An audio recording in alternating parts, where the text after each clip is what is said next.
Dubai में भारी बारिश के बाद सड़कों पर जमा पानी निकालने के लिए दुबई म्युनिसिपल कॉरपोरेशन ने युद्ध स्तर पर काम किया। जल जमाव को खत्म करने के लिए मशीनें मंगवाई गई और नगर निगम के कर्मचारी घंटों दुबई शहर का पानी निकालने के लिए जूझते रहे।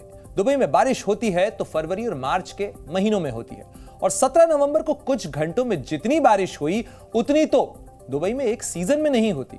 इसीलिए दुबई प्रशासन या फिर वहां के ज्यादातर लोग इतनी ज्यादा बारिश के लिए तैयार नहीं थे। और जलवायु परिवर्तन के लिहाज से अगर बात की जाए तो ये कुछ घंटों के अंदर होने वाली फ्लैश रेन ये लोगों के लिए, खास तौर पर शहरों के लिए एक बड़ी चुनौती बनती जा रही है और ऐसी ही चुनौती का सामना दुबई को भी करना पड़ा।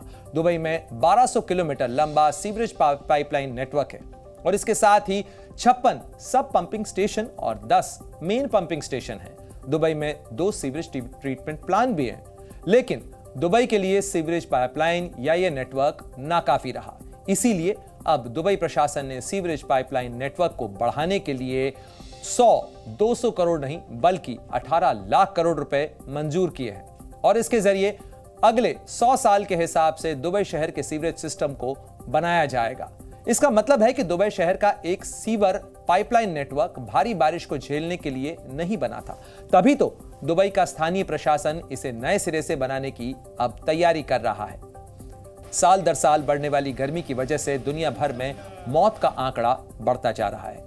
Lancet countdown on health and climate change की रिपोर्ट में इसे लेकर डरावने दावे किए गए हैं। रिपोर्ट के मुताबिक दुनिया का तापमान इसी तरह अगर बढ़ता रहा तो दुनिया को इसके खतरनाक अंजाम भुगतने होंगे और साल 2050 तक दुनिया भर में तेज गर्मी से होने वाली मौतों की संख्या करीब 5 गुना तक बढ़ सकती है।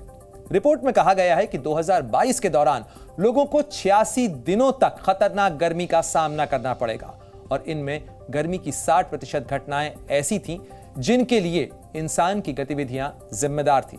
रिपोर्ट में जलवायु परिवर्तन से होने वाले खतरों की वजह से सरकारों, कंपनियों और तेल और गैस में निवेश नहीं करने की अपील की गई है।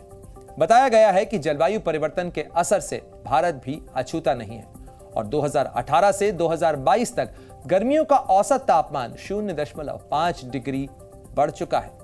2020 में PM 2.5 से जुड़ी 8,15,000 मौतें हुई। PM 2.5 यानी पार्टिकुलेट मैटर, वो जो सस्पेंडेड एनिमेशन में नजर आता है या कहा जा सकता है कि वो पार्टिकल्स, वो कण जो कि वातावरण में प्रदूषण का सबसे बड़ा कारण है और इन दिनों देश की राजधानी दिल्ली के अंदर प्रदूषण का सबसे बड़ा कारक है, जो 2005 की तुलना में 35% अब बढ़ चुके हैं।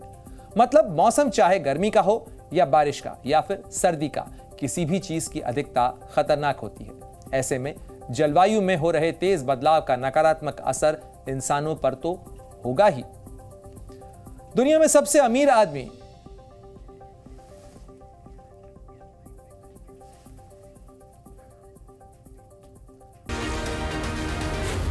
Z News.